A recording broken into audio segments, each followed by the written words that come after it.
Okay, and welcome back to another episode of the Brown Machismo Show.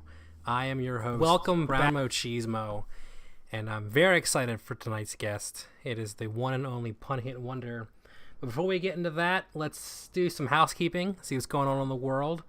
Not too much here in Brown Machismo's world. We just got done a little bit of snow. Wasn't super great. Just a little. Snow is more of an annoyance at this point, I think. I'm kind of over it. It didn't really do anything. And my Eagles lost, so that's kind of a bummer. But I'm getting the interview set up right now for that's fun to join us. You can hear the little clicks in the back, and I think we have him. I hear some noise. I asked him to mute his mic, but he didn't before he joined the group. So what else? Tonight's episode is going to be pretty interesting because he's been a guest that a lot of people have asked for, and I've asked for him to join, and he's going to be getting a lot of good questions from his Discord too. Maybe not just the Overwatch one that we both share. So before we get into him, I want you to know that this stream is brought to you by everybody. Everyone's positive energy and everyone's beautifulness and hunkiness. That all gives me fuel through the day, which makes me want to go out and do more of these Brown Machismo shows. Hunkiness. And yeah, I'm excited for our guest. Once again, I am joined by ThePunHitWonder. I'm not sure if he's listening, but if he is, go ahead and unmute yourself and join the show. Hey, what's going on? There he is, the one and only ThePunHitWonder. Sorry to mute fast. Hey, what's going on? I was just legitimately, I had a second window, a 1 second window. I didn't get it, so. That's fine. So welcome to the Brown Machismo Show. I'm very glad to have you on. For those who don't know, my guest tonight, ThePunHitWonder or Nick. What do you prefer me to call you by? Pun would be fine. I mean, I don't care. Nick, Pun. I'm cool with whatever. Nick. Okay, I'm just gonna go with Pun because I've just always called. Yeah, I feel like that's more comfortable for both of us. I think honestly. So, I guess we can just get into the questions. I don't really. Oh, by the way, thank you having me on. By the way, this is an honor, and I'm so excited. Sure. I'm glad you told everyone in your Discord that you're going on right now, and see if Tori's almost home, so we just have to stall for a little bit. I'm sure she will flood the chat with tons of questions. Did you have anything that you really want to? I don't really have any kind of format for this. I kind of just go with the. Oh, I know. Trust me. I've seen both shows. I'm excited. No, I'm kind of go with whatever. I mean, I guess let's start with you a little bit. Like you really enjoy doing this, don't you? I really do. This was something I've always kind of wished I could do. I always have a need for. I really do. I have a lot of energy that doesn't really go anywhere. And it usually goes into self-loathing. It really goes into just beating at myself up. But ever since I started doing this, I've had more of an outlet to just be ridiculous. Streaming in general has done that a lot too, but just kind of having a place to go and be like, I have someone to talk to. That's just like my cat. Has really helped a lot as well. So, no, I definitely feel you on that. Like, streaming has been so much fun. I've enjoyed the hell out of it. And it's really, I think, I feel like it's helped me control my pun addiction outside of gaming, and I feel like I don't make as many puns, which is good. I don't want to use them too much around the same people. But I feel like I now have I have a good outlet now to use them where they're going to be beneficial to not just me and the direct people around me, but the audience that I have. And I feel like that's a good outlet for me. Mm-hmm. So, I mean, I feel like that's kind of where I'm at with that. So you just want to torture us with puns? Sure. I mean, in a way, sure. And I mean, there's a good story. I think there's a good story in a little bit. You'll probably ask me where my name came from, and I'll tell you the story of that and how puns kind of came into my life when we get to that question. I'm sure. I know you usually ask that anyway. So that's actually I don't want to jump the gun. That was actually one of the first questions I was going to ask. Is really the ThePunHitWonder is your name, your gimmick, if you were a pro wrestler, you'd be the Pun Hit Wonder. And I've known you for a bit. And Are we breaking kayfabe right now? We're breaking kayfabe. A little bit. This is the we're blurring the lines of reality. But the Pun Hit Wonder is a very good name, and I'm curious on where you had how someone named Nick ended up becoming the Pun Hit Wonder. So please let us know the origin of your brand, I guess. So it had happened maybe a year ago. My original Xbox name was the Landry Man 10, and I'd had that for God knows how many years and how many consoles. PlayStation. My original PlayStation 380, 360. It's just a name that I'd stuck with for so long, and it was kind of really generic. And I guess it was I'd really started into the pun game back in 2014, maybe. I really started to kind of make those jokes. And I feel like, and like I said, about maybe early 2017, I was like, hey, look, I should maybe it's time to change my name. Maybe it's time to give me something new. And at the time, I wanted something pun related because I was making a crap ton of puns at that time. And I'm okay with that, Sparkle. I'm not too worried about it. That name is dead and gone. The Landry Man? The Laundry Man? Yeah. You didn't go with laundry man. service? No, I wanted to go with Dirty Laundry too. But That's a good one too. I was just like, eh. That was my high school baseball name. But at the time, I was like, hey, look, let me add something pun wise. So I come up with 16 different names with puns. Here Comes the Pun. It's all pun and games. Okay. There was definitely a few of them. Like I said, I come up with about 16, and I made a bracket. I took a whiteboard and I made a bracket of all 16 names. Yeah. Legit, drew, gave them each number values, drew numbers out of a hat to have a bracket, and I just went through every single name and either coin flipped or I was like, okay, this one's definitely better than this one. And after probably an hour of just debating with myself, the Pun Hit Wonder was what I finished with. See, and honestly. Legitimately, I had 16 different names with pun in it. Oh my god! And the Pun Hit, yeah. Oh my! Legitimately, it took me 3 days to come up with that many names too. It was insane. I just like the idea of seeing you. I just like the idea of you sitting there doing bracketology, we have a 1 seed, we get an upset by a 16th seed.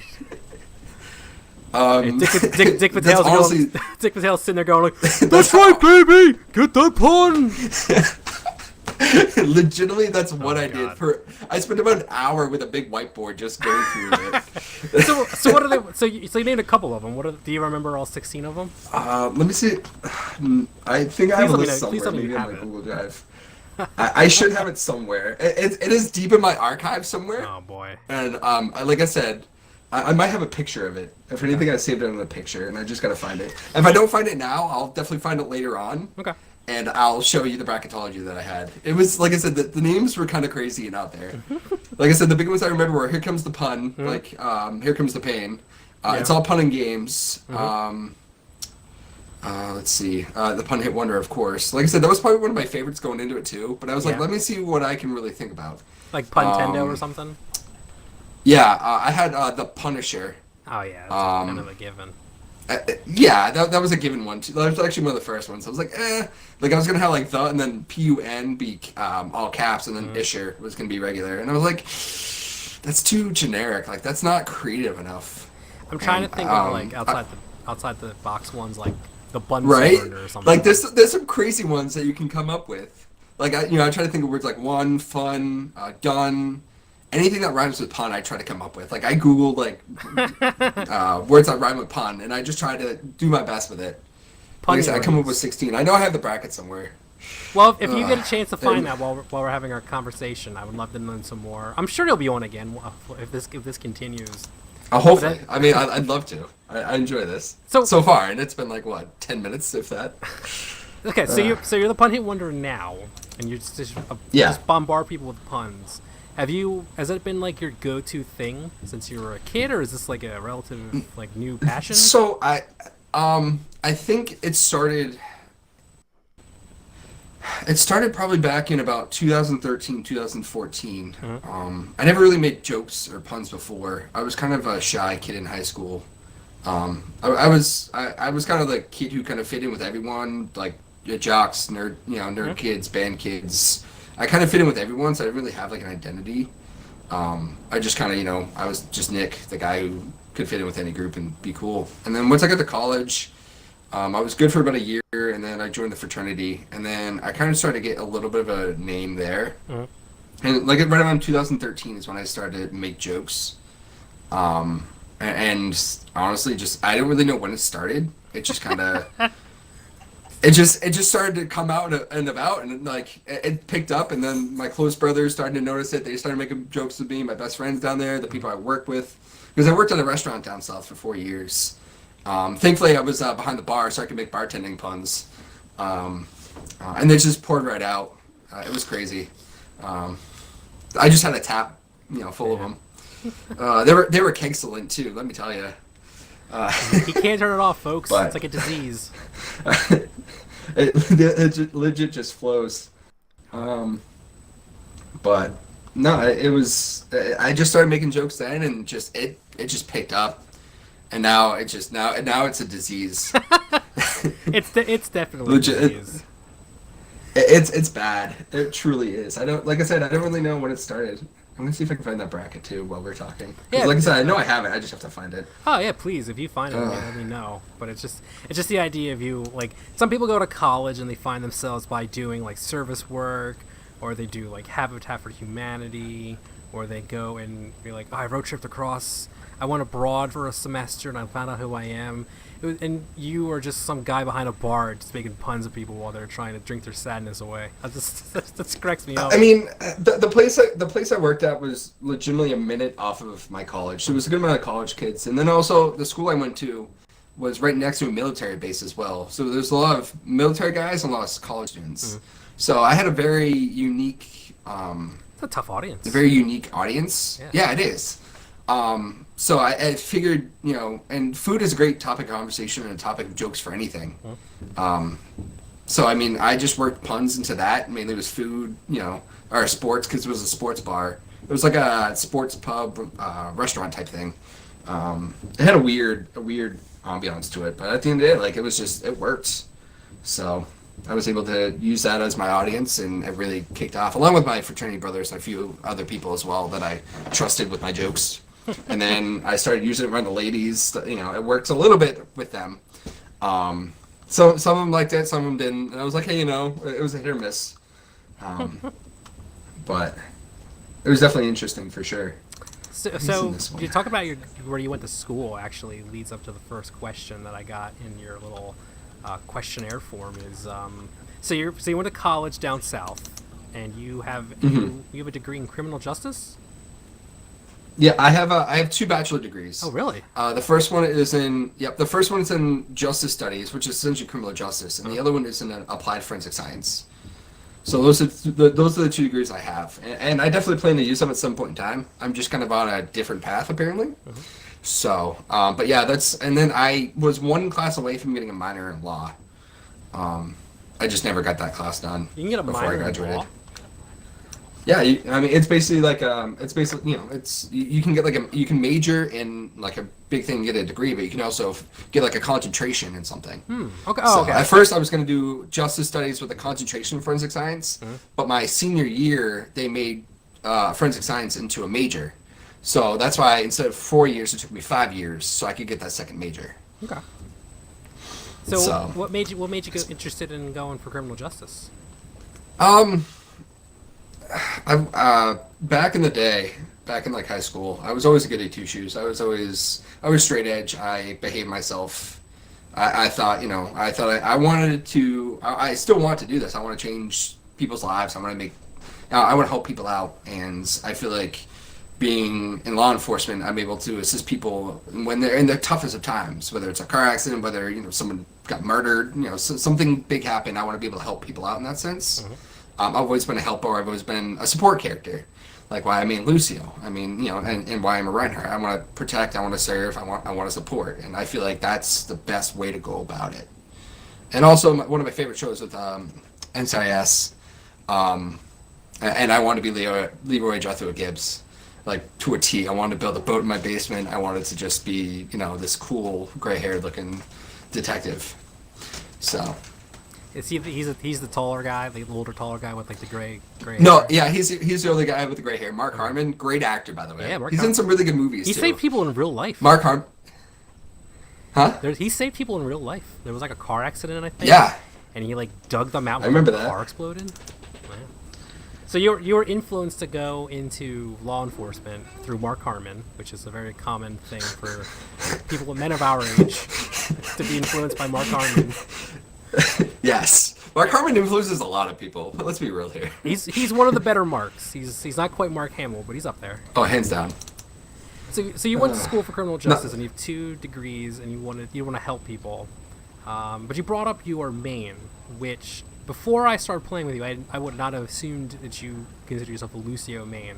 What is it about Lucio and Reinhardt that you're pretty good? You're really good on it too. So what about it? And you touched on base on it a little bit, but what about playing support and tank do you find most relates to you? So, funny story. I actually started the game. I actually started playing Overwatch Season 2. I'll kind of start my Overwatch story. So I started playing Season 2. One of my buddies that I work with was like, hey, check out this game Overwatch. Because I wasn't really good at first-person shooters. Like Call of Duty. I was good at Battlefield Hardline. That was about it. But he was like, hey, check out this game Overwatch. I was like, okay, cool. So I looked at the trailer, and I was like, okay, I can check this out. And I actually started as a Reaper man. Yeah, that was back when he could eat souls, and he could, that was way back when, like I said, Season 2. And I played Reaper for about 10 levels, and then he was like, hey, why don't you try going to support one game? I was like, okay, cool. So I kind of looked through, and I found Lucio, and I played a couple games with him, and I just got hooked. I think one of the biggest reasons why I enjoy playing Lucio and why I've put so much time into him is not because of his kit, but it's because I feel like he's really helped me become a better person. Because before I get Overwatch, and kind of before that, I was very pessimistic, like not to the point of toxicity, but I was kind of on that line. And now I feel like I've put enough time in with Lucio and kind of the positive heroes of Overwatch that's really helped me become a more positive and uplifting person. Like I said, I wanted to help people, but I didn't feel like I don't think I had that attitude to do that well enough. And now I feel like I'm a lot better off. Wow. So I feel like Lucio's really helped me as a person, not just as a player. And I mean, I enjoy playing Lucio. Like I feel like, I love music. I love all kinds of music. Like you can throw any music at me and I will enjoy it.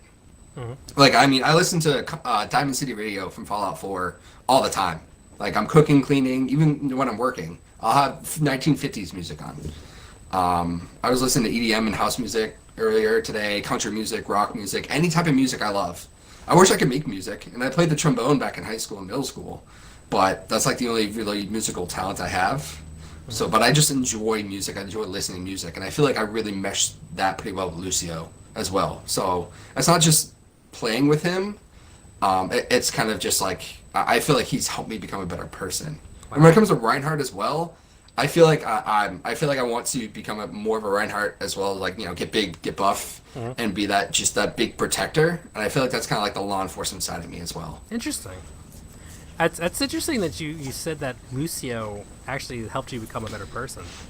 At least I feel that way. No, I never would have pegged you as like the pessimistic. I mean, I've seen you say some stuff, but it's the idea that Lucio, because Lucio is like a really bouncy, happy character, and his whole kit is about like not even touching the floor and running around.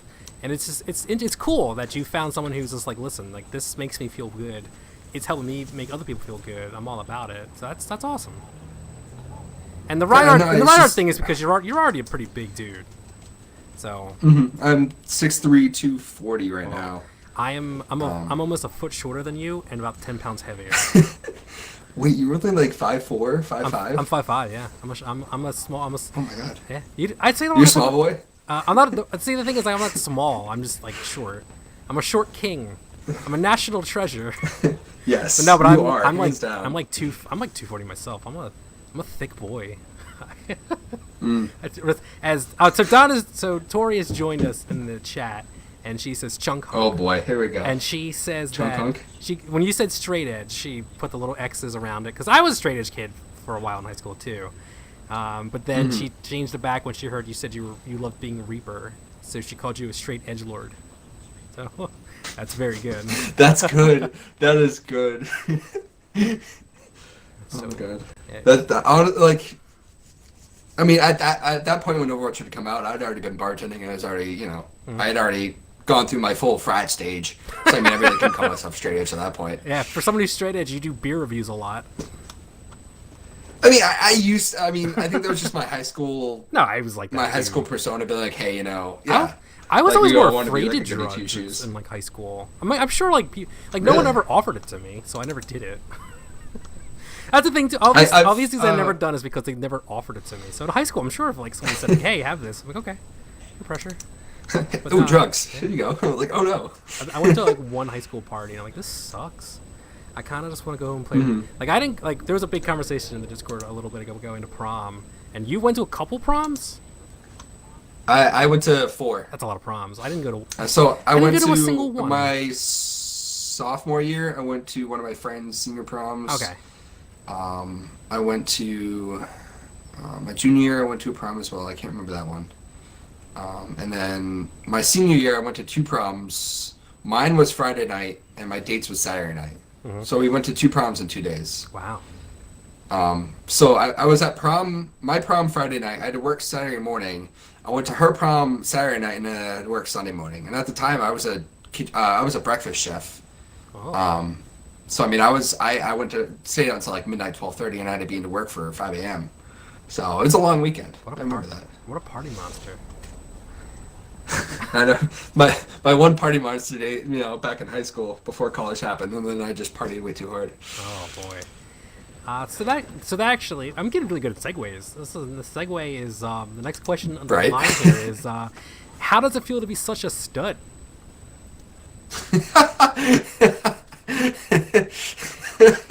Are you talking about like in the wall where you can like nail something in and hang up a picture, or like? Sure. I wouldn't really call myself a stud. I think you're pretty stud. I mean, I'm no Nova, so I'm not gonna like get up all on you, but right? I mean, I can't compare to Nova. You're like, one- my you're one- bromance apparently. one half of Pun Nova But and the Nova Wonder. I don't know what the hell you guys call each other. You know, the Nova Hit Wonder, and then Yeah. Punxel, I think he called himself, and I was like, Pun Axel. That one's interesting. I would have went with Pun Axel, definitely. But where is this bracket? I know it's you here. guys are perverts I'm gonna for each find other. So not that there's anything wrong with Do you it. not have bromances? Are you? I don't have a bromances right ship now? name. I've had quite a bit of bromances in my time. I still have quite a few. So my fraternity, he actually just called me before I started streaming today. He's a cop down south, and he films with me at least once a week about all the stuff that he's gone. He investigates and whatnot. So I'm the goose to his maverick, because he's a pilot. So he's a pilot, and he's about Tom Cruise. Like, he's legit about the same ratio to where I'm Goose and he's Tom Cruise. Like, legitimately, like, high difference. Wait, I are think you he's like Goose or are you Maverick? 9, 5'10". I'm Goose, hands down. You know how that ends, right? Oh, I die halfway through. I know Yeah. that. Okay. and then you wake up as the doctor in Chicago. Oh, what the hell is that? ER. Anthony Edwards. I don't think I've seen that one. He was before. I think he was before George Clooney, or maybe like George Clooney came in, but they were both on ER together. All right, but so you don't consider yourself a stud, even though we've seen your weightlifting pictures, we've seen you getting buff. I'm working on it. I think my buffest time was my freshman year. Yeah, Tom Cruise is 5'10". I think my buddy Kyle's like 5'9". But I'm also 6'3", and I think Goose is like right around that height. We're too. not bashing short kings today. All right, so you don't consider yourself a stud. I mean, I've been in a lot better shape than I am now. But I'm getting there in time. I have the diet down. I've seen your besides workouts, the man. alcohol. That's insane. You're not like in the morning. Shit. I go whenever, Oh, like boy. whenever I can go, because work schedule can be a little bit crazy. So What's your gym of choice? You go to Planet Fit? You go to P-Fit? Yeah, right now. There's no 24-hour gyms around me other than PFit, so and it's a good starting gym. I like I've gone to a couple other gyms. PFit's good. I mean, if you go at the right time, it's not bad. Yeah. I just like to really work with free weights and stuff, so that's kind of where I'm at. Do you do the Thor workout? Or are you trying to get because I know the joke on the Discord is you're the Viking. You're like the medium height, the medium. I mean, height it would be the everyone worst. else. I should do it. That's the real thing. I should do it. But I haven't really looked into it. Right now, I'm just kind of trying to get myself toned and get myself situated for the proper workout. All right, this should be where I'd be okay with just like one ab, like one really defined one, and everything else is kind of like it's there. Just so instead of a six pack, you have just like one. Yeah, one big That's one. pretty good, and then the other five are like sagging over. They're off to the side. I push them over. Because I'm not the cool kind of fat where it's like you see a dude who has like no butt but the guts all in the front. Mine's like evenly distributed around, so I just look like I'm sitting in on myself. Yeah. It's not great. But enough about our weird body issues. So you joined us for my last chat where I was talking with my friend Tony, and everyone seemed to love Tony. And Tony's great. He brought up anime, and you specifically asked me to ask you your top 5 animes. So I thought about this earlier today. I was like, I knew the question was gonna come up, and you were really set that JoJo's is my favorite anime. Yeah, I was convinced it was your favorite. It is not. I have a weird oddball favorite that I enjoy. I've been watching anime for a little. No, not really. It's not even in my top 5. Really? I've been watching anime for a little over a year. That's insane to me. Back in my security job, I had a bunch of time in my security job, so I just legitimately all I really did was watch anime and go on Reddit because that's all that security job was for me. It was just a little stepping stone into something else. So I guess my favorite, I have to have an honorable mention or at least a top 5. You don't Dragon do Ball it Z in is order. definitely in my top 5. Okay. Dragon Ball Z is definitely in my top 5. I'd probably have to say 3 to 5. It was the first one I'd watched. It kind of hits home. Something I'd really enjoyed. I love Vegeta. I feel like that long anime was good to start with. My Hero Academia is really good too. That one's new, or relatively new. It's been out for a couple years, and it's really popular as well. I definitely recommend it if you're into that. But my JoJo's, of course. I started a watch through our anime on Reddit, and it was like one episode a day, but I couldn't like just go one episode a day, so I just binged it as much as I could. I just fell in love with the show. It was I don't know what it's about, Bot, plug my link. Yeah, hold on, I got you. Man, you are not subtle. That's why I sent it to you in the chat.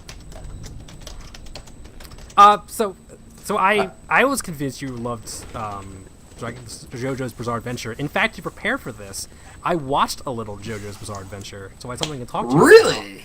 about. Yeah, I watched like a bunch of like clips of it, so I could figure out what was going on with it. But you threw me a curveball. Okay, I mean, I'm definitely down to answer questions. All I I'm saw definitely down was, to all I saw was the dude punched a monster's teeth out, and the teeth were made out of diamonds. I was like, oh shit, I gotta watch this now. I mean, I think JoJo's is kind of really about finding yourself, especially like part 3 and 4 when they essentially have to go from Japan to Europe to Egypt in order to defeat the main protagonist. And the main protagonist is probably my second or third favorite anime character. I really enjoy. I like anti-villains. I do too. Which I can. That can go back to me liking Randy Orton, which we can talk about wrestling in a little bit too. I was gonna bring that up. Yeah, in time. I figured that. I think my favorite anime of all time, and we're a kid. She couldn't guess it. She tried to guess it last week. It's Assassination Classroom. So it was only 48 episodes. Yeah. So basically the story of that is there's this bottom tier class, like Class E is like the bottom tier of the school. Like they are outcasts, and they're meant to be outcasts as part of the school structure. But all of a sudden, this alien comes by and takes over the class. He blew up like 3/4 of the moon, and the point of the class for that year they have to assassinate their teacher within the year before the teacher blows up the earth. Jesus Christ. But it's a slice of life anime. There's a lot of life lessons. The teacher, Koro Sensei, is a really nice, uplifting guy. It's teaching people through assassination, basically how to find yourself, and a bunch of life lessons. And I really enjoy that anime. It's one of my favorites. I cry every time at the end of the series. It's so tough to watch. Like even watching it like 5-6 times through, I still easily box of tissues. But that's definitely my favorite anime. And Kurasama, the Japanese federal agent in the show, is probably my favorite anime character of all time. Huh. Tough to beat. So he has the best hairdo ever, best haircut ever. Like I wish I could grow my hair to be like that. I'll have to show you a photo. But it's great. It's just the idea that you find you watch these shows to better yourself, but it's about a bunch of kids trying to murder a teacher. It's like public schools. Oh, but it's where I grew up. But at the same time, it's about empowering the students because they're like the bottom of the barrel. Like they're basically set as failures. Like they're used as an example for the other students in the school to do better and to not become like them. So they're setting an example, and they're basically brainwashed to be like, oh, you're not going to go anywhere in life. So this alien professor, Koro Sensei, is like, hey, you actually have a lot of skills and credentials, and like you can be the top of the school. And like halfway through a couple times out of the show, there's like big like final exams, midterms, and they fight for the top spots in the school. Like when it comes to academic wise. Is this so on, I mean, is it's this just there's a lot. Is this on like Hulu or anything? Yeah, of course. Like this would. I will share with you my Verve account. If not, I don't know if it's dubbed or not. It is not like JoJo whatsoever. Okay. I wish, but no, I can definitely give you ways of which to watch it. But like I said, it's like 48 episodes. It's so worth it. Yeah, give it a shot. And every single student in the class, there's like 24, but they all like most anime, like the background characters don't really have an identity or just like they have the same design. Each student in the class has a personality, has a voice actor, like everybody has detail in that show. Mm-hmm. That's what I like about that too. I'm actually more impressed that you become so much a fan of the I guess the genre is the only way I can really think of it. You've only been watching it for like a year. Yeah, I mean, honestly, like growing up too, like in high school and even my early parts of college, like I was just into sports. Like I didn't really have, like I wasn't really a nerd until probably, 2019? Probably 4 or 5 years ago. Wow. When I really started getting into gaming. Like I always just played Madden, NHL, like Call of Duty. Like I used to just play those games. I never really got into the fantasy realm, I guess would be a good way to put it. You know, like I guess I'm relatively new to the actual genre of gaming. Like except besides those big popular like Madden, NHL, MLB, like the sports games and the first person shooters I played, but everything else I really didn't touch on. It's like you went through a nerdy puberty. Where instead of getting like I went through an video yeah, games. I went through I went through like a second phase. So I guess it goes from like my high school straight edge phase to my frat phase to my nerdy phase. Mm-hmm. So that's interesting. Like that's such like a niche market to get into, and you kind of how did you first discover like anime and stuff like that? So Dragon Ball Z, I played the games way back in the day. Can I just was like Budokai or whatever. Yes, I played 1, 2, and 3. Oh my god! And then I picked up Xenoverse when that came out too. That was fun. But when I moved back home from North Carolina to Massachusetts in October of 2016, I was at a really low point in my life, and I started working at a restaurant nearby. And one of the kids, he's 18. I befriended him because he played video games. He was actually playing Overwatch as well. So he and I kind of friended on that, and you know we'd hang out when we weren't at work. And he was like, "Hey, anime," and I was like, "Okay, cool." So one of the first anime I'd watched into my actual introduction is a show called Black Clover, which is a show about magic, a show about people having magic and overcoming obstacles, which a lot of anime about that, at least that genre. But I enjoy Black Clover as well. But you know, I used to hang out with him a lot, and he kind of introduced me. And we would sit down and like watch maybe 1 or 2 shows because they come out weekly for like 12 weeks. So there's seasons. There's 4 seasons: is spring, summer, winter, fall of anime, and there's usually like 12 episodes for a season. So you watch 12 episodes of a season, and then maybe it come out like next year, like 2 seasons down the line, or never come out for a lot of them. And mainly anime is just to sell the manga, which is the comic book essentially. But no, he just got me into it, and we started with Black Clover, and it's probably one of the worst anime I've ever seen. So I went from when I first started, I watched a really good anime in Black Clover, and then probably my top 3 worst anime in King's Game, which that is just a shit show of a show, literally. Everyone dies. a bunch of a high school class just dies. In the weirdest way, in the goriest way possible. I'm sensing like a theme with your introduction to anime of just being in high school and just a lot of murder. And you're a fairly well-adjusted person as a result of that, I see. But I mean, here's the thing. I've always been like, going into law enforcement and forensic science. Like, I'd studied 5 years of murder and investigation. So I mean, that never really fazed me. Oh man. Like I become accustomed to it in a sense. We really, oddly enough, like I love crime shows, and I just like, and then there's some good crime anime and just anime in general. Dead Man's Wonderland. Who actually I've heard of that one. I need to watch that, Travis. But no, but also one of my other favorites. I can't. It's such a weird name. It's Rukuro Biori.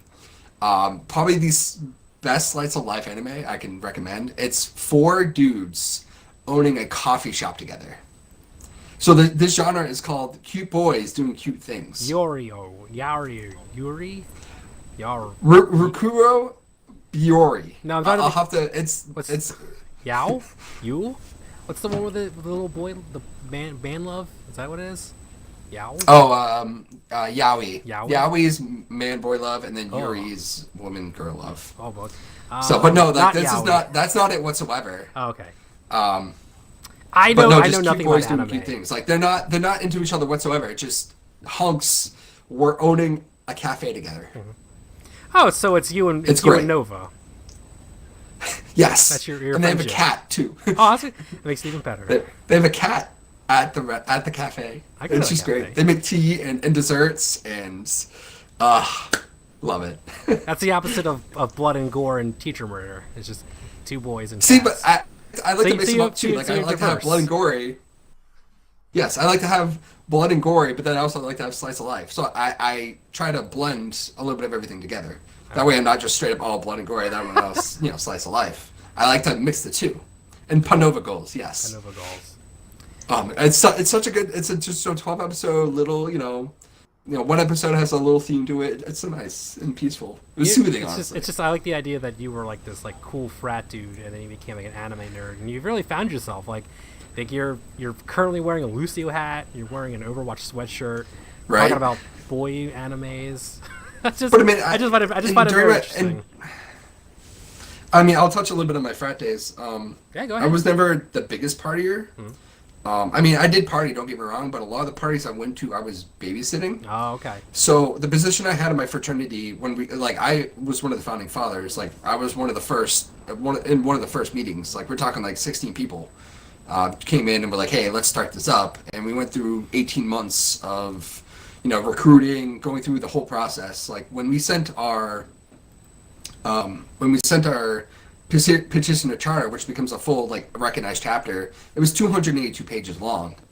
I'd written 34 pages of bylaws, but I was the sergeant at arms, so basically I was the tough guy. Like, I was the guy who would punish you if you messed up. Oh boy. So I got the nickname Uncle Hardass.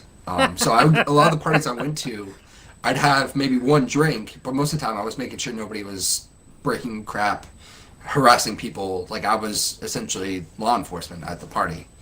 I made sure people got home safe. I made sure, everything was situated. So a lot of the parties, at least in my beginning days, in my later days, I kind of slacked off a little bit, but it was the time for the new guys to come in and take charge. But I started as the guy who made sure no one did anything stupid, or too stupid at least.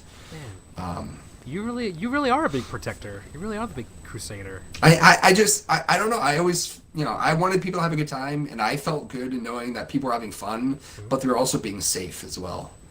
And like I said, later on, like in my senior year, my super senior year, I kind of let go of the reins. I kind of passed the reins on to the younger guys because they were people stepping up, and I was like, cool, like I'll help you when I can, but I'm gonna take a little bit of time and party too. So you're retired. So you retired from being a dad. Yes and no. I was still Uncle Hardass. They still knew me as Uncle Hardass. Cool Uncle Hardass. But yeah, I mean, also I was working like 60 hours and taking 18 credit hours, and so it was just it was time for me to, like I said, to pass on the reins and let someone else take over. But like I said, I was always a phone call, a text away. I wasn't just like, hey, screw it, I'm done. I was like, hey, why don't you let's move on from the next generation, but I'm always here to help. So, but no, it was a good time. It was a good transition phase for me. It really helped me let loose a little bit because I was very strict. I was very tight, and I felt like it helped me let loose a little, and it helped me kind of find myself a little bit here and there. It gave me a little bit of confidence, the confidence that I needed to kind of really push through. And now that I'm streaming, now that I'm in Overwatch Syndicate, even with O positive, and just like this past like year alone, it's really I've really gained a lot more of an identity, at least for me. And basically, once I got the ThePunHitWonder, I feel like I've really found a lot more of myself. Well, that's great. It's really given me a lot of confidence here too. Yeah. So I feel like truly becoming Pun has helped me find myself a bit. It's your. So I don't know if I'm Nick anymore. I think I'm just Pun. Yeah, I think I'm becoming more Pun than Nick. Are you gonna legally change your name to Pun? I honestly thought about it. I can see you doing that. That'd be hysterical, right? At least getting a tattoo that just says Pun. Oh my god, that's not a bad idea. I'm sorry, I never thought of that. Please don't get a tattoo of the word Pun. All right, so or just get like my favorite pun just tattooed right here, like under my boob.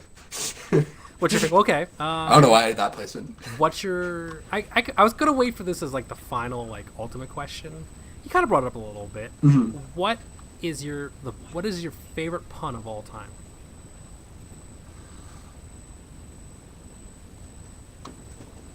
He's thinking. He's in deep thought, folks. I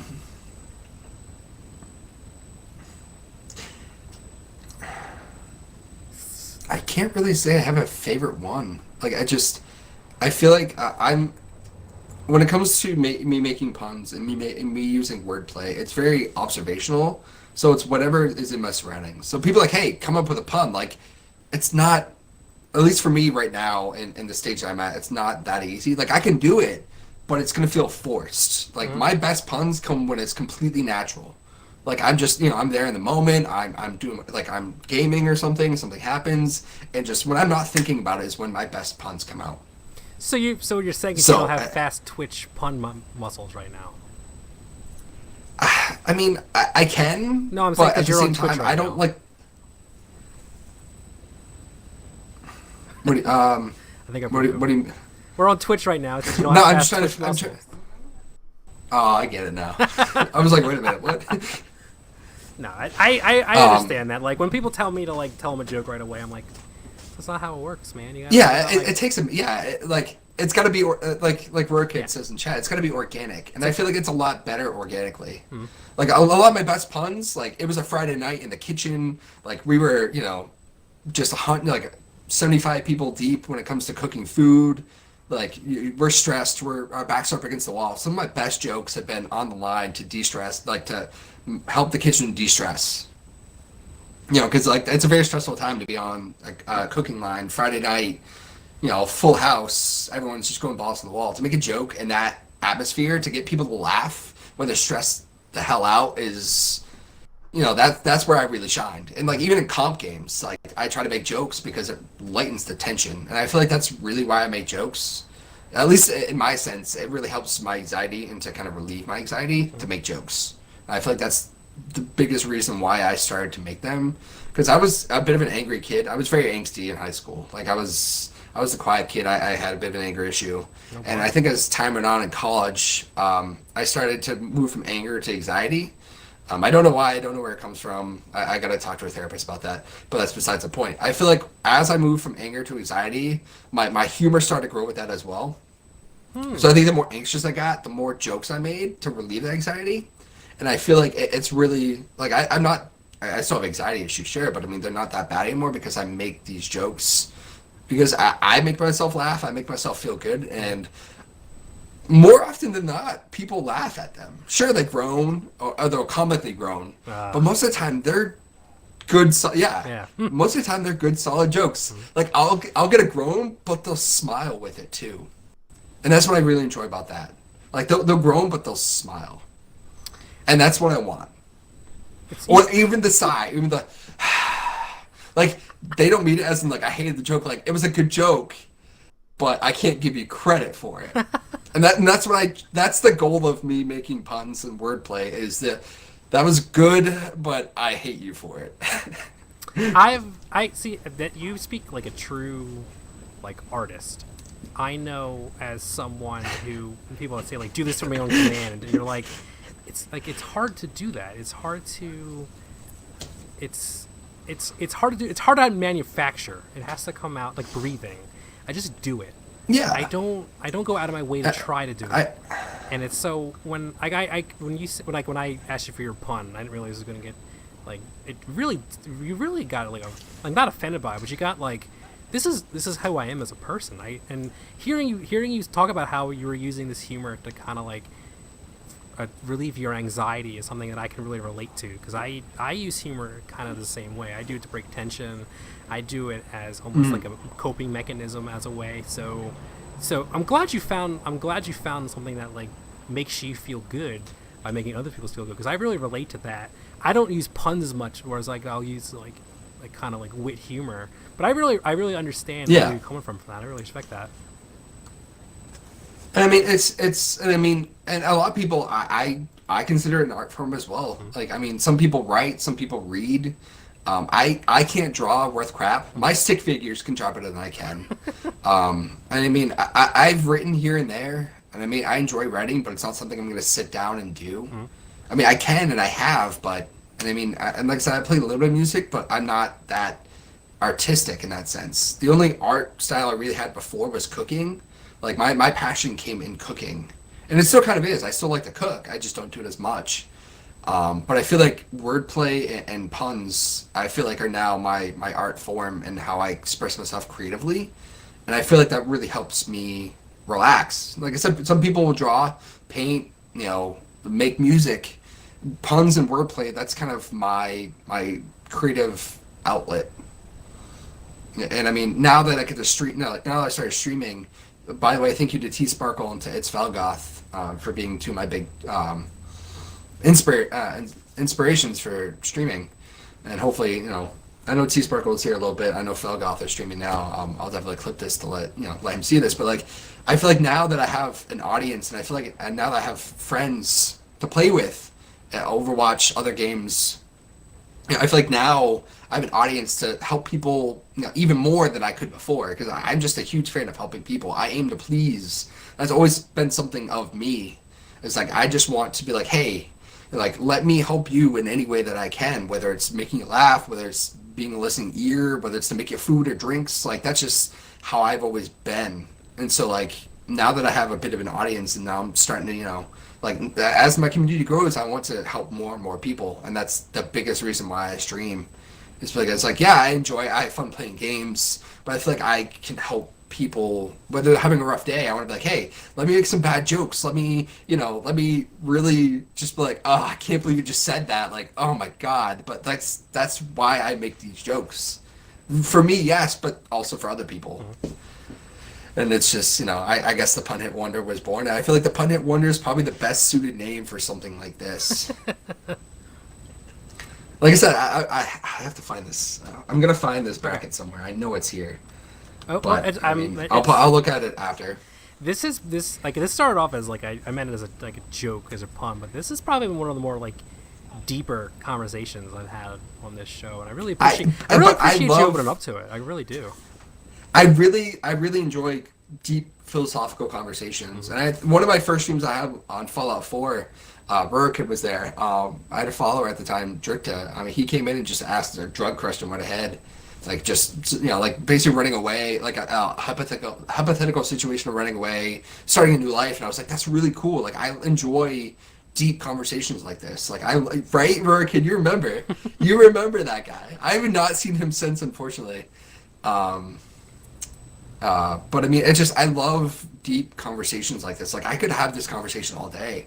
I love just whether the hypothetical situations or whether they're real situations. I just love to be deep and personal because I feel like you really get to know someone when you're having this. I know it's supposed to be a joke, and I mean I'm definitely down to make puns, but like I just feel like we'll have a better time actually having a conversation, and I love having conversations. As much of an antisocial guy that I am, as quiet as I am, because when I go out, like I'll go out alone, I'll sit at a bar and I'll just people watch. I won't say a word. I'll order my drink, I'll order my food, I'll say something to the bartender. But like after that, like I'll just people watch. I love doing that because I feel like I love to observe, and I love people, like psychology and the way people work. Like I just love to see that. And I mean, like I'll look through the Discord, and not just our Discord, like Overwatch Syndicate. I'll look at like other big streamer Discords. I'll just watch people, what they say, their mannerisms, like how they react to different things. I love to see that. And that's something I very much enjoy. And I feel like I can make better puns if I know people in general better. And if I can make better puns, then if I know people better, then I can help them out more. But I'm glad you remember that streamer, kid. Rip Chrysanthemum. Oh my God, my beautiful, beautiful wife. She's just so lovely. I just really like the idea of like you dressed up as Lucio, but instead of playing music, it's just puns on like a loop, and you're skating around, just dropping every puns on everybody. I wish I could cosplay like that. Like I wish I had the ability to do that. And I've seen some really good cosplays of Lucio, and I definitely could put in the time to it, but it's just I'm not that great at rollerblading. That's what's really stopping you. I got yeah, that one thing that's stopping me is rollerblading. That's it. I gotta get better at that. Maybe this summer I'll pick up rollerblading. I'll roll with the blade, as the kids say, back in the 80s. Oh man. Do you ever see the movie Brink? No. Oh, you can't roll with it? Oh, kid. It's an old Disney movie. I mean, I probably have at some point in time, but growing up, my parents were really sheltered when it comes to movies. Like my little brother in the fraternity, like he legitimately had 101 movie lists for me, because I only really saw like Disney movies. What's a Disney movie? I just got through the James Bond movies. I didn't see Star Wars till like 3 years ago. Wow. Like the Police Academy, like any like movies. Police Academy. It's only been the past couple of years. Only the past couple of years I've really seen movies. I know a lot of people like that in college who are like I've never seen it, and it's like you really maybe because I grew up like as a pop culture kid. I grew up I went outside a lot. I'm a little bit older than you, but so I was kind of like before the internet like was really a thing at home. Like I didn't have the internet at home until like, high school, so a lot of my growing up was like outside. But like I was always okay at sports, so I spent a lot of my time with like pop culture. So like Star Wars, like The Simpsons, like I became like a sponge for like pop culture, and a lot of my socializing became through like that kind of stuff. So it's interesting that you didn't like movies are like a big part of like I kind of want to say for like a lot of the times as a kid like in middle school and stuff like that I replaced like an actual personality with like things. So I had stuff like that. So it's interesting that you didn't have like movies growing up. The idea that you saw Star Wars 3 years ago blows my mind. Like I was like 3 when I first saw Star Wars. And I mean, I feel like that's something I kind of pushed me away when it comes to socializing with people, especially like in high school when you try to be popular. Like I wasn't into all the things. Like I started. We're gonna get to the wrestling topic because I'm about to bring that up. I started watching wrestling in 2008. Is I think when I first started wrestling. But I mean, I played the games before, like a couple of the games before. I remember like Raw versus SmackDown 2006. But I never really like started to watch wrestling until like 2008. Even then, like that was sophomore year in high school for me. So like that's a prime time to be like, try to be popular in high school. I mean, I did, but like, wrestling was a really big part of my life then too. You know, the feud that got me into wrestling, and I bring this up on Reddit a few times. Like, how the hell did this get into wrestling? This was WrestleMania 25, Randy Orton versus Triple H. That feud in general, when he punts all the McMahons and just him and Legacy just terrorized the hell out of Triple H. That feud got me into wrestling. Randy Orton is my favorite wrestler of all time. He still is. I mean, I don't really follow it too much anymore, at least when it comes to WWE products. But I mean, I still watch it, hands down, and I still keep up with it. But like that's what got me into wrestling. And then I was an avid fan for a good few years. Like, I mean, for a while, I actually wanted to wrestle myself. And I want to do one of those weekend camps where it's like $80 for a weekend of just learn how to take bumps. That's always been something I've wanted to do. You're the perfect size for it. Yeah, right. Like I could, if I drop 30 pounds and get in shape, mm-hmm. You're in a hotbed too. Like you can go to like Chaotic Wrestling. You can go to like any of the schools up there, and like it's Chaotic Wrestling it's like $1,000 what you could do. That promotion I go to. Yeah. Chaotic Wrestling is a promotion I go to. I love Chaotic Wrestling. I haven't gone. I go to the shows, but I also watch like their subscription product. Mm-hmm. Like I love it. It's a great program too. They do really well.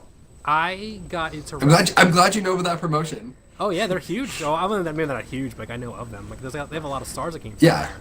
But like when I was a kid, Kofi, Sasha. I think Oni Lorcan might be from there. Yeah. Music. From Heavy Machinery. From War Machine. Tucker Knight. What was his name? You're thinking of Hanson. No. Yeah. Are you thinking of Warbeard Hanson? Yeah, Warbeard Hanson. Yeah. No, Warbeard Hanson. He came. I saw his last show in Chaotic Wrestling before he went to NXT.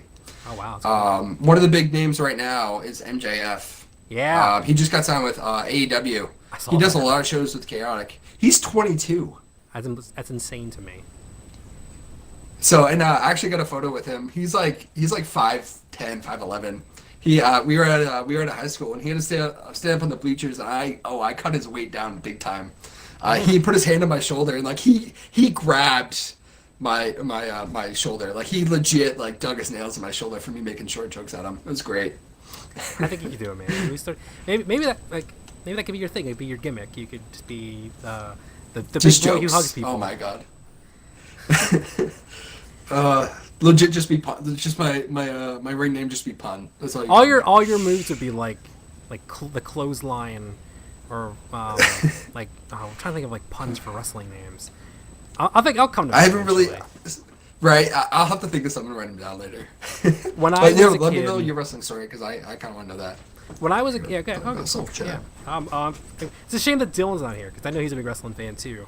But right? my wrestling came from I remember specifically the moment when I was at my Pop-Pop's house on a Saturday, and I was flipping through cartoons looking for something to watch, and came on at the time the WWF had a show on Saturday mornings called Superstars, and I saw them, love Superstars, and I was just like, what am I watching? And it was just like big bright costumes and like cool moves. What year was this? Like that.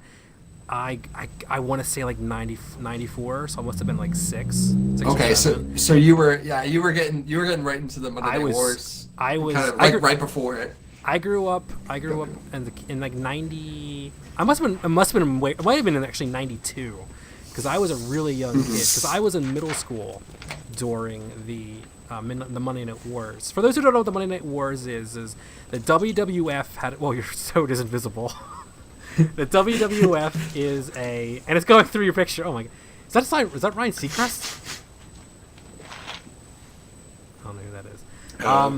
So as a kid, I don't know who that is either. As a kid, that's hysterical. Sorry, I don't know who that is. Some dude. But as a kid, I used to watch WWF, WCW on Monday nights and Mondays, and from 8 to 11, I'd stay up and watch wrestling. Like I always had good grades. My mom was like alive. My mom was okay with me watching it. My mom always knew that he knows it's not real. He's not gonna hurt anybody. He doesn't have any friends who wants to wrestle anyway. so I didn't really have any worry about me hurting anybody. But I was watching it as a kid growing up with it, and I remember like watching it one night. I don't know if you remember it. They had the Cactus Jack and Terry Funk, when he was Chainsaw Charlie, were wrestling the New Age Outlaws, and the New Age Outlaws locked them in a dumpster and threw them off of the stage. I was watching that, and the moment that they fell over and like the medics were coming out, like taking them away, I ran downstairs to my mom and I was like, "Mom, put on the news! They killed Cactus Jack!" And my mom had to sit me down in front of the television, put the 9 o'clock news on, and say, like, "Look, Joseph, there's nothing here. It's nothing happening." I'm like, no, try the other channel. And like we had to flip through all the major channels to watch to see if they were talking about my favorite wrestler getting hurt. And I remember being devastated and going to bed and like thinking they were dead, like seriously thinking like they got like taken out on stretchers. And then I found the next day they were like, "Oh no, Cactus Jack and Chainsaw Charlie came back later that night and beat up the New Age Outlaws." And I was like, something doesn't seem right here. And that's when I kind of realized like what wrestling was. But even finding that out, like I still love it. And growing up in Philadelphia, I had ECW, so that was oh my god, really you were in the got me. hotbed of ECW. Oh my god, I had that, like Tommy Dreamer, the Sandman, like Tommy Dreamer to this day is still my favorite wrestler.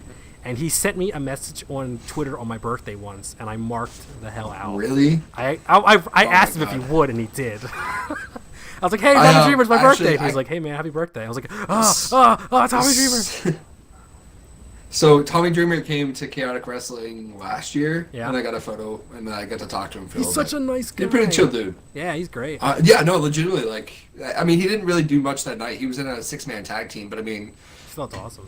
They probably wouldn't pay him a whole lot. Yeah, no, he was there to sell, to fill out the arena, which I mean is fine. If you ever come down to Philly, we'll go to a House of Hardcore show. Oh no, I want to go see a House of Hardcore show. I've seen it on Twitch and just like, it's incredible.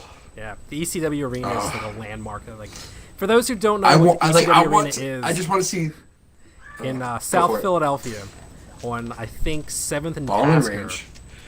There is a shitty little bingo hall that was the home of Extreme Championship Wrestling, which was like the hottest wrestling company in the late 90s, and it was all based in Philadelphia. And it's like a landmark event. Like the Madison Square Garden is a huge like monument to go to. But the ECW arena, the Cow Palace, the Sportatorium, which isn't there anymore. Like if you're really into professional wrestling, those are the places you need to go. It's like a pilgrimage for fans to go. So if you're ever in the area, if you ever come down for a show, we also it's Chikara happening too. Chikara's great. Chikara is based in Northeast Philly. That's up in actually where I grew up. Those blocks away. So if I stayed up there, maybe I would have gone to wrestling school. But then I stopped growing at 5'5". I'm like, I guess this will never happen. And I saw like shorter guys like Rey Mysterio. I'm like, I can't get into that kind of shape. So right, my wrestling dream died at like 15. You can't get into 205 Live, huh? No. I have to be, for my height, my body weight should be like 140 pounds, and I'm pushing like 240. So I'd have to lose 100 pounds to no longer be more with the obese. If I did do anything, I'd love to be a manager, like a professional, like somebody who goes out with like Jim Cornette. Here's the thing: you have the voice for that, and I feel like you have the personality for that too. Like, I feel like you can pull the manager look off very well. When I was in college, I was a tour guide for the campus, and I won an award, like the People's Choice Award, and I cut a wrestling promo on them, and I never won the award again. I was like, I want to thank you people out there who voted for me. I want to thank everyone who made this award possible. I want to thank me for influencing you to be great. And they were like, we're never voting for you forever again. And it's true. I never won another award because I cut a promo on them. I was actually a tour guide on my campus too. It was great. Wasn't it? That was so a great much fun? time. I loved it. Oh, it was so much fun. Oh my god! See, we got paid in $10 Walmart gift cards. There's like a Walmart right down the street, so it was great. I saved up like 10 of them, but I forget what I bought with $100. Bought groceries, but I mean, I gave like 3-4 weeks. So I mean, I was making $30-$40 in Walmart money. I plus down there, Walmart's had. So, yeah, honestly, probably same. But I got paid in regular money, so I'd have to work Walmart gift cards. No, it was $10 Walmart gift card. It was like an hour tour. It was pretty. I mean, I love doing it. You got to. I learned how to walk backwards. Yeah, Oh yeah, I learned how to walk backwards. Like I knew the campus backwards, forwards, Mm-hmm. literally backwards, forwards. Um, You got but I you got mean, like good like I shape was then. doing that. I was working. Yeah. Oh yeah. I was. My peak shape. I was 6'3". I was 210, and I mean, I legitimately like I was close to a six pack. I had pecs. I had a six pack. My biceps were just garbanzos. Is Nova Oh, it was listening? ridiculous. He want to know. He wants to know about Right? Yeah, Pun. it better be. Uh, Um, but no, I mean, it was a crazy time. I mean, the gym there was a lot of fun, and I spent my freshman year was just spent in the gym. I had a couple friends. That was before the fraternity started, but I just spent time in the gym. I didn't work. I had a Modern Warfare 3 Xbox that I played on all the time. mhm. Um, but that was my freshman year, and then once sophomore year hit, I started working at the restaurant. Fraternity happened, and I became a social butterfly. Look at you growing as a person. I'm very proud of you. It's crazy. It's been a weird like 10 years, and I saw your now I'm I here. saw your I saw your Facebook update about that. I'm like, God damn, dude. I'm glad. It's like maybe I didn't know you when you wrote it. I'm like, I'm glad you're doing better now.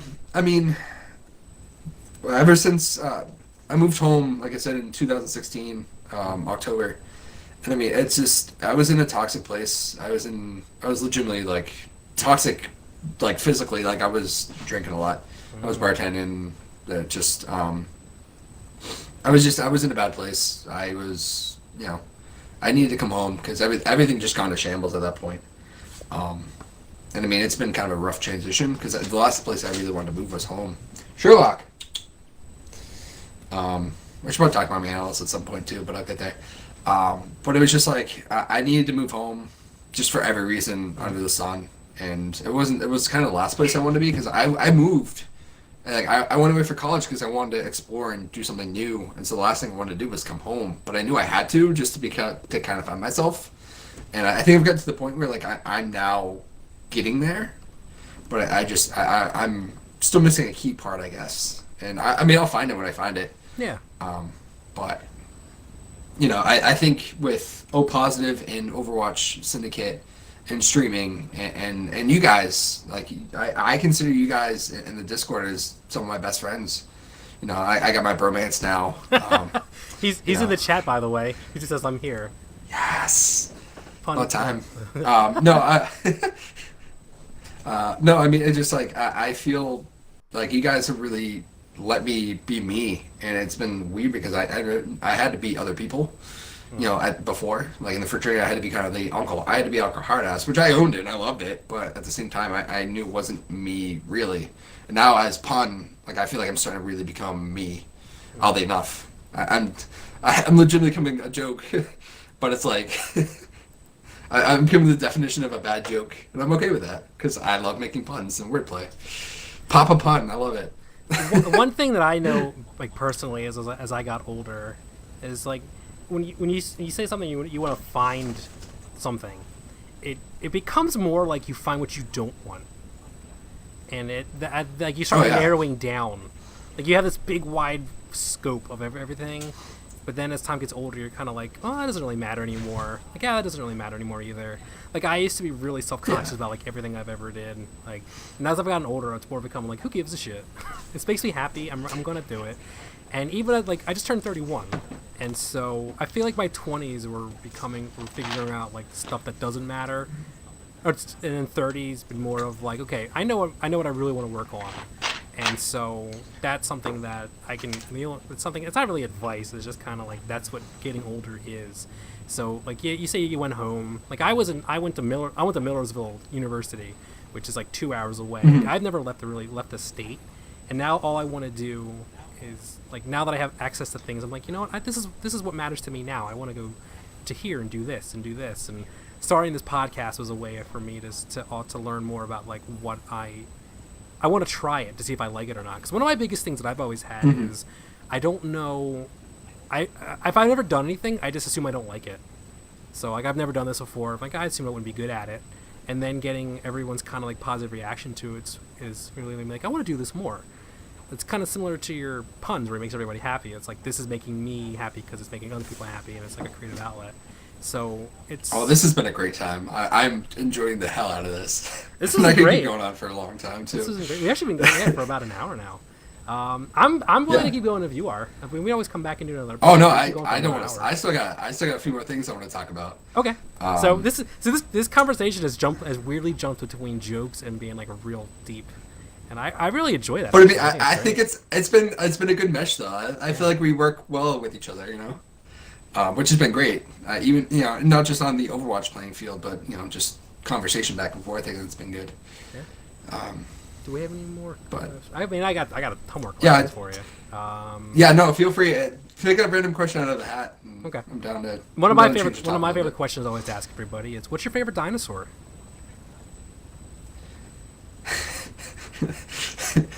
a bit. I guess when it comes to being like a protector, I guess maybe like a Stegosaurus. I can see you being. I feel like, right, tall. I'm not really the big. Actually, fun story. So, in high school, I spent my summers at the local state school. I was part of a program called Upward Bound Math and Science. Essentially, instead of like having a summer vacation, I'd spend 6 weeks at the local state school, living on campus and taking taking college classes, but also doing different activities. Like it'd be a summer camp essentially, but at the same time, I had 18 college credits going into school. Damn. I never had to take a math class at Methodist University where I went. Like I took all my math classes in high school. So out of the 18 credits that I got, I was only allowed to have 12. The two classes I didn't get into that was not able to transfer was like a first year seminar class, which I took in freshman year of high school, and a dinosaur class. They wouldn't take dinosaurs because Methodist University never took dinosaurs. So I actually did take a dinosaur class in college, but Methodist wouldn't recognize it, which sucked. I mean, I loved it. I loved, it was such a fun class too. But I mean, I guess there's more anthropology than dinosaurs, but a lot of it was like the Jurassic period. We're just calling it Jurassic, dinosaur all that, class. 101. I legit just call it dinosaur class. Yeah. Yeah, it was dinosaur 101, legitimately. It I was was a a- roaring good time. When I was at community college, I actually took the history of math, which replaced all my math credits. So I learned about the history of hieroglyphics, and I didn't have to take like trig or Really? anything in college. Yeah, it was awesome. I took like a nutrition class that counted as a bio course, so I didn't need to take any. That is a very good joke. That joke should go extinct. I just read that too, and I chuckled. I was like, you were very talking, I didn't want to laugh, but I was like, And Axel's been watching the whole time. Oh boy, I'm excited. Stegosaurus is a very good one. My answer is always Triceratops, so my favorite. Another random question from the audience. Nobody put their name on it, so we went over anime. Okay, here's a really good one. What are you proud of but never get a chance to talk about? Wow. My cat has joined the chat. Come here, cat. There you go. Yeah, I have Diesel right here next to me. Hi, Hey, Diesel. bud. I'll feed you in a bit. Diesel's here. Goku's attacking his tail. You know what? I will talk about Goku here. So, I guess two things. Hi. What's up, bud? How are you? It's just funny seeing the little so, dog head up. The little dog pokes out from yeah, I the know, couch. right? Hi. I'm sitting in my gaming chair. I have a little command center. I have to do I want to do like a pun cribs edition, but just like show my little command center. That'd be cool. But I'll do like a separate video. So I was doing a part of the fraternity. We had to do community service hours, and my girlfriend at the time, she was very big into horses, and there was a therapy horse farm down the road from my campus. So she got me doing community service at this therapy horse farm, which is great. I love it. It was phenomenal. I never really been around horses. Can you guys, Goku, come here. I have all three animals right here fighting. Hi. Could you chill for a second? I'm trying to talk about you and your origin story. Okay. Aww. So I'd never been around horses before, and so I never really knew these creatures. But and that was right around the time where, I was transitioning from anger to anxiety, and kind of losing my anger issues. And these horses really helped me realize that my emotions really do come off. You can really say, Goku, hey, Cut it out. Stop it. He's fighting with Diesel. Well, he's attacking Diesel. Diesel's just running around. Hey. Are they friends? Oh, yeah, they all cuddle together. They're just Aw. playing. So, so, like I said, back to community service, I started doing community service at a therapy horse farm. And these horses really taught me that my emotions come off, and you can sense emotions, whether you're human and horses are really good at sensing emotions. Like, you have to control yourself before you can approach a horse. Getting a cowboy story, yeah. So I actually rode a horse once. This horse named River. He didn't really like, right? He didn't really like a whole lot of people, but he and I connected really fast off the bat. So I was actually able to ride him. But this farm was dedicated to therapy horse farm, essentially for people with terminal illnesses and military veterans coming back with major PTSD. Like, they'd essentially be around the horses, and the horses would calm them down. And so I'd go there, I'd pick up the poop, I'd take care of the land, I'd feed them, I'd bathe them, I'd be around them. And I did it for a good solid year and a half. And I was actually really proud of myself for just like going out there and trying something new. I'd never been around horses before. And so the origin story of Goku. One day, the farm had a cat. I forget his name. Just a black cat, beautiful black cat, very friendly. One day, this random stray cat came by, just a short gray-haired cat. Her name was Grace, and she come around kind of friendly, at first. At first she was hesitant, but then she basically just made herself home at the farm. Shortly after, she got pregnant. And instead of getting rid of the cats, my girlfriend and I at the time, living in an 800 square foot home with a German Shepherd and 3 of her cats. By the way, the German Shepherd name is Ollie. First dog I've ever had. I was actually terrified of dogs before I had Oliver. And now I love dogs. So another transition period. Anyways, so Grace got pregnant. We took her in to have the babies, and then we'd have the babies for about have her in the house for about 4 weeks and then put her back. Because she was a feral cat. She didn't like being inside. So why can I not remember your birthday? March 25th, 2014, at 11:30 at night, I had to be at the horse farm for 5 a.m. the next day. I'd just gone to bed. My girlfriend at the time, she was on the couch watching, I think, Frozen, because she was into that movie. And I mean, I still remember like all the words. I started hearing meows, and I was like, wait, it's not any of her 3 cats, and it's not Oliver. So Goku belts Grug, Snow, and oh my god, I can't remember the 5th name. Steven. Tyler. No. This isn't Aerosmith. Steven Tyler, really? That was great. By the way, Aerosmith is probably one of my favorite bands of all time. That's why I said it. I forgot a child's name. Oh my god. Oh, Sammy. I'm sorry. Yeah, so it was Goku, Grug, Belt, Snow, and Sammy. Grug. Goku was first. Yeah, Grug. The Croods had just come out. It was an anime movie on Netflix. We just watched it, so we named Grug and Belt. It was Goku, Belts, Snow. No, Goku, Belt, Sammy, Grug, and Snow. They were born between 11:30 on March 25th and 1 a.m. on March 26th. And so we legitimately like bottle fed just from day one. And I think I posted the photo on Syndicate not so long ago, but if not, I'll post it. But it's legitimately me holding Goku in my hand, legit this big, just the size of the palm of my hand. And I've had him since day one. 2 of his brothers have passed away. Sammy was hit by a car a couple years ago. Snow died in October. I posted that in O positive because I had 2 family cats pass away within 50 days of each other last fall. That was tough, but no. So Goku's origin story. He was the son of a feral cat from a horse farm in North Carolina, and I've had him since. So I'm proud to say that I'm a proud fur dad of 3. Sherlock, I found Sherlock was found on campus by one of my fraternity brothers, and I loved him to death. And then Diesel I saved from a guy that was dating my ex at the time. Um, so no, there's still Belt and Grug. They're doing well. I still talk to the owners every now and again. But Sammy and Snow unfortunately passed away. But Diesel I saved from being put down by his owner because he was an asshole and wasn't paying enough attention. Diesel lived in a kennel the first 2 years of his life, and now he's free to roam the house, and we go outside as much as Goku. Hey, be nice to him. I'm talking about him.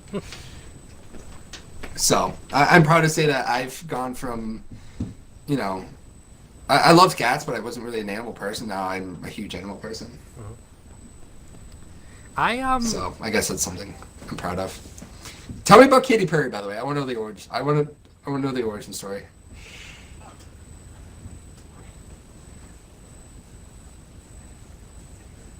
Oh my! I was terrified. I was terrified of dogs. No, legitimately, like I could not be around a dog. Like I couldn't be within like 15 feet of a dog. And now, you know, like I said, Oliver was the perfect German Shepherd. He's still around. He's just my ex's emotional support animal. I still get photos every now and again. But he was the perfect dog. Never barks. Very friendly, very playful. And Diesel's the same way. The only time he barks is, you know, when he's playing around. Even then, he doesn't bark. He just talks. And I mean, he's very cuddly. You know, he just loves attention, loves walks, loves food. I mean, he's a lady killer too. It's ridiculous. Like I got him groomed a couple weeks ago, and the vets wanted to pay me to keep him around for another hour. So, and I mean, there's one cute one too, but you know, I wasn't gonna push my luck. Diesel gets me a lot of tail. He doesn't give me enough. I mean, he sets up the tail. I just can't catch it. So I guess that's the best way to put it. You know, good cat and mouse. I just can't. I can't follow through on my end. So. I know it's dinner time. I'll feed you soon.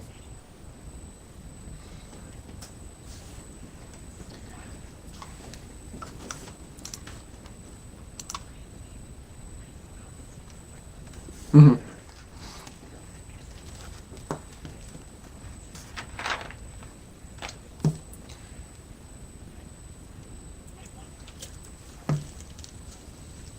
Hey, Baroche, yeah, I saw you in chat.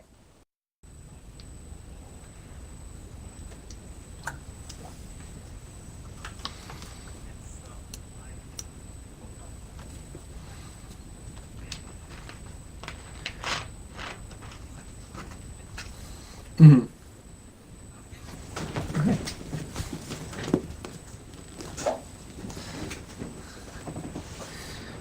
Mm-hmm.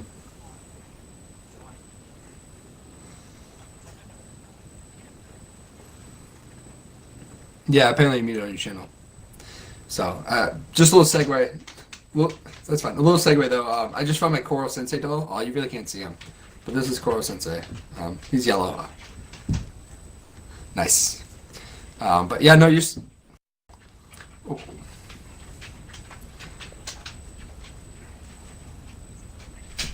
Mm-hmm.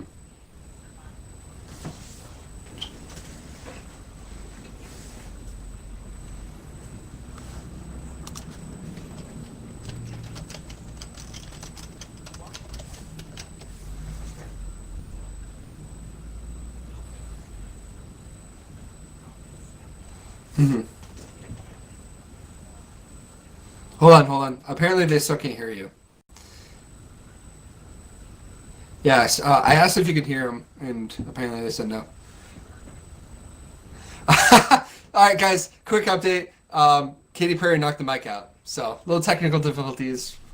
Probably be back in just after these short messages. Are we back now?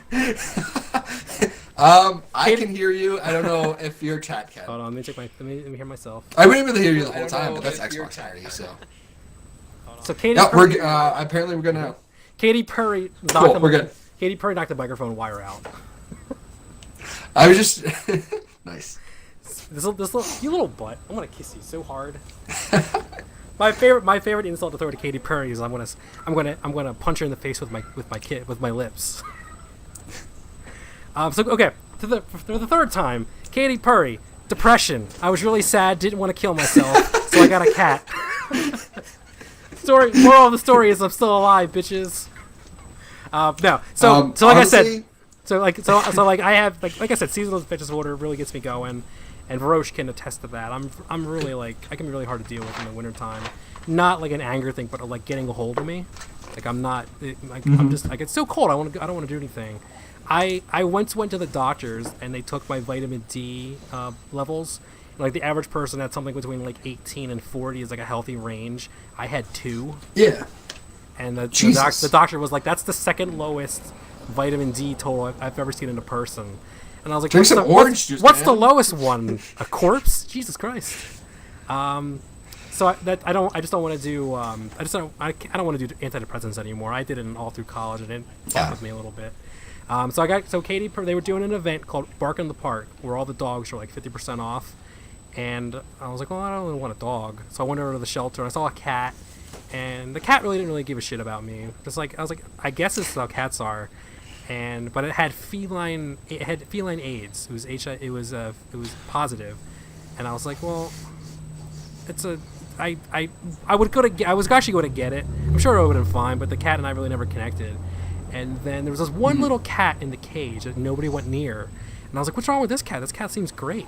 And they're like, oh, this cat has heartworms. And so it had been it's been in containment for the last 6 months. And it had like charcoal coming out of it. And everyone said it was like, I picked her up and she immediately clung to my shoulder. And I was just like, oh, okay.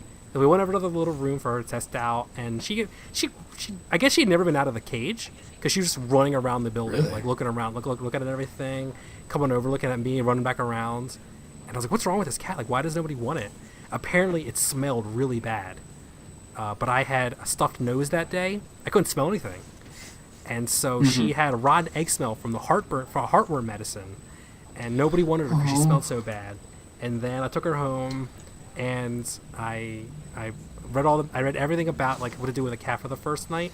And so I just let her in the room and like, all right, I'm going to be in the other room if you need me. And I woke up the next morning. I couldn't find her. I'm like, oh, okay, so maybe the cat's just hiding. 2 hours later, I'm like, I know I have a cat. This apartment's not that big. And all I heard was like a scratching noise.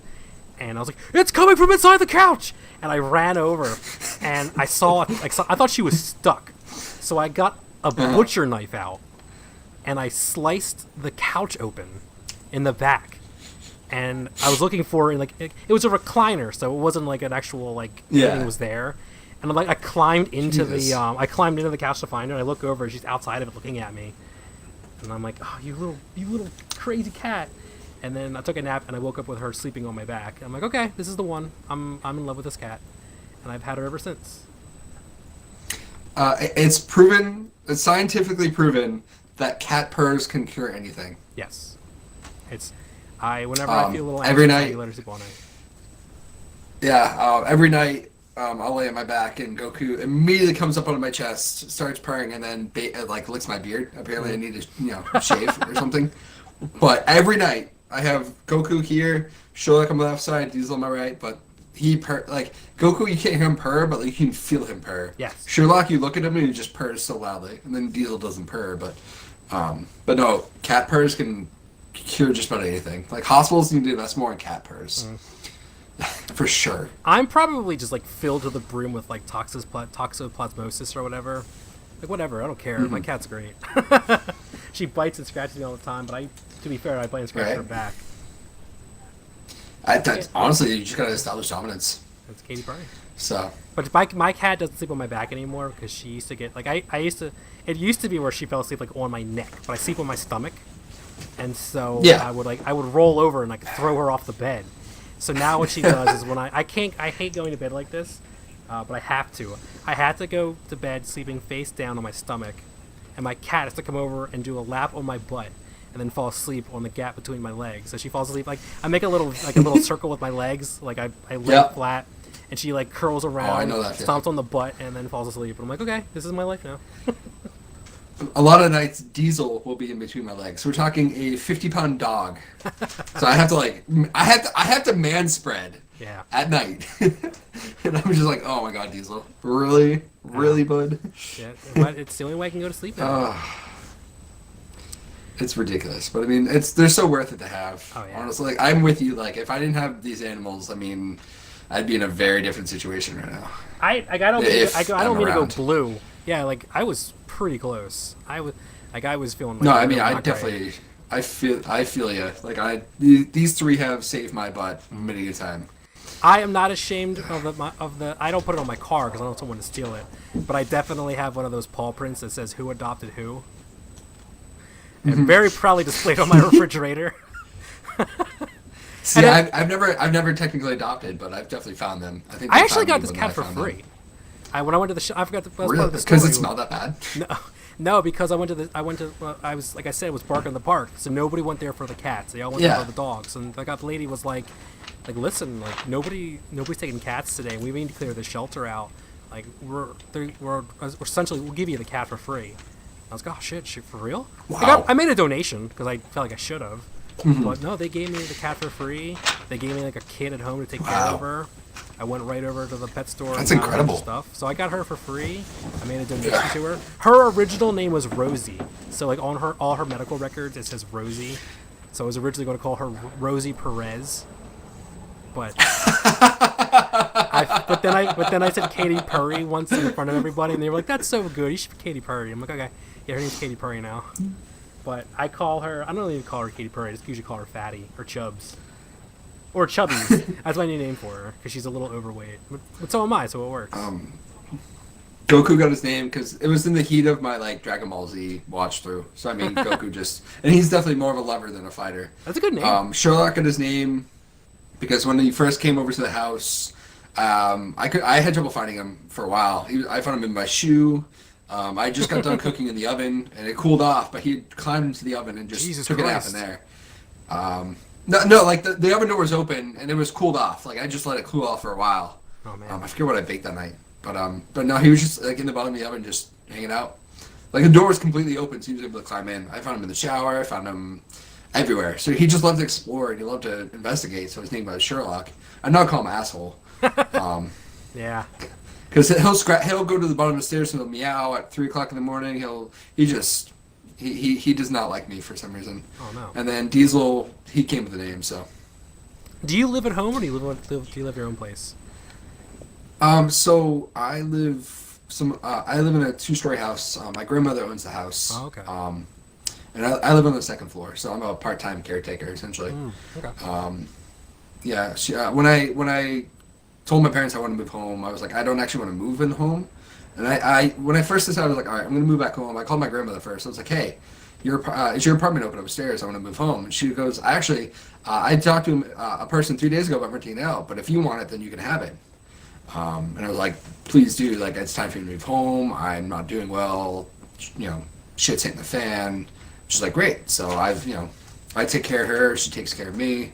The old lady's crazy, but I call her old lady. She's my grandmother, but I mean, she's not, she's my old lady. So, and everyone looks like, I'll call her old lady in front of everyone, and they shoot me a look. I'm like, what? So, and I don't really tell, I'll tell her like I love her, but we just flip each other off. That's how we show affection. My mother, lovely Mama Machismo, when we're in public, Machismo? she is what I call her oldie hawn. And she's used to it by now. I torture my poor mother, but if we're in public or she's with like a friend and I call her oldie hawn, they're like terrified, and she's like, no, that's just my son. Because I'm adopted, so it usually throws people off anyway. So they see me. You're adopted, really? Yeah. I don't. Oh, wow. Yeah. My okay, a quick machismo origin story. My mom was a 19-year-old Latino woman from El Paso, Texas, and my birth father was a migrant farmer, and he would come during the seasons, and they got together once, and then they had me. He left the country, went back to Mexico. She already had a kid before me, and she couldn't take care of a second one. And thankfully, she was very Catholic, and they don't believe in abortion. So she put me up for adoption. And my parents, Mike and Deborah Machismo, were having trouble conceiving a child. And so we put an adoption agency together, and they were just like, hey, listen, like, we'll take the first baby you get. And they called and said, like, hey, there's a woman who just had a baby, and she is up for adoption. Would you like him? And she said yes. Like, she didn't even let the conversation end. She was like, no, we want him. And so they flew out the caretaker to Philadelphia, where my mom and dad went to Philadelphia International Airport and picked me up and never let me go. And so my parents, Mike and Deb, are both lovely Irish folk from South Philadelphia, and I was their little brown baby. All in range. Yeah. So that's. Thank you, Mama and Papa Machismo. They're gonna be like, "Who the hell is that?" And they're like, I have to explain to my parents now, like, what a machismo is, and they're like, "Why are you so embarrassing, Joseph? Is this why you don't have a girlfriend?" And it's like, "Yes, Mom, that's why I don't have a girlfriend, because my name is Brown Machismo on the internet, and I play video games in front of strangers for a living." No, they're very supportive of this podcast. I played them an episode, and she's like, "Just don't tell me any of the parts where you curse." So this has been a relatively clean one, so I actually might be able to show them this one. I mean, I've dropped like shit maybe a couple of times, but but I think overall we haven't been really too bad. Yeah. Yeah, but I mean, it's not bad. It could be worse. No, I mean, my parents don't really know I do this, and I see. I'm the middle of three, younger brother, older sister. My brother follows me. His username is a Punderful fan, which I was like, that's good. Yeah. I was like, that's good. But I mean, he games. He plays on PlayStation. My sister really doesn't.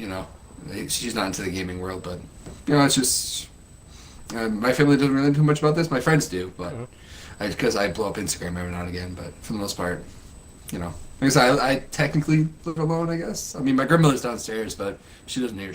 She can't hear anything without hearing aids. So, yeah, it's great.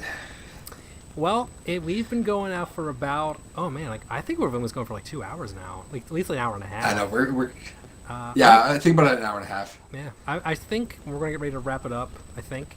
So I have any more questions that'll end this on a high notes. My cat's currently attacking the wire again, so if you lose sound again, it's because Katy Perry wants me to pay attention to her. One final question. One of the questions just says he. There's no question. It just says he. He. Okay, so final. Hour and a half. Final question. All right, we'll go to Nova. Nova says, "What's your favorite flower?"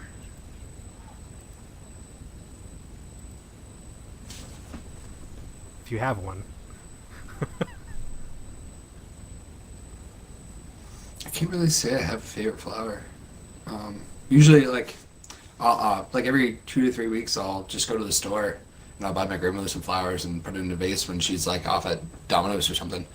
But I don't personally have a favorite flower. I mean, it's not something I'm into. I garden every now and again, but that's more like growing vegetables. So when it comes to flowers, I really can't say. So Nova, you asked a bad question. Shame on you. It's not a bad question. It's just not something I have experience in. Okay. What a lackluster way to end this. But before I let you go, where can we find you? What can we plug? Whatever you want to tell everyone, your Insta, Twitter, your Discord. Go ahead and plug away, my boy. Wait, Rurkid said ideal date. We can end on that. I can definitely answer that. All right, yeah. All right, so I am a fan of, I think I've proven tonight that I'm a fan of conversation. So I like to start with dinner, whether I'm cooking or whether we go out to eat. Preferably, I enjoy to cook. I'll try to plan to where I'm not completely done cooking dinner, but I'll be close. So that way my date will come over and she will be like, "Hey, you're not done cooking." I'm like, "No, but I have a seat here. Once when I grab you a drink, we can chat." And what I enjoy is the finishing touches on putting on the food, because it shows like, hey, I actually made this food. Like, she's kind of watching me. And then it also gives Diesel and Goku and Sherlock the chance to go and talk to, go and woo her for me, because I really can't do it myself. Strategic. So they put the moves on. Yeah. So they put the moves on. I can just finish up whatever needs to be done. But I very much enjoy conversation. Whether it's like I said, whether it's dinner, whether it's I use my pets because I have no game. All right, I'll admit that it's okay. I can fully admit that. So whether it's going out to a restaurant, whether it's going for a walk, at a park, or any type of way that we can sit down or do something to where conversation can occur. Just really get to know someone. I feel like that's good to do. So that's a good first date would be definitely conversation, dinner, just to get to know the person. And then after that, I kind of like to go a little crazy. Like, hey, what do you enjoy? Whether it's, in the wintertime, ice skating, maybe a sports event.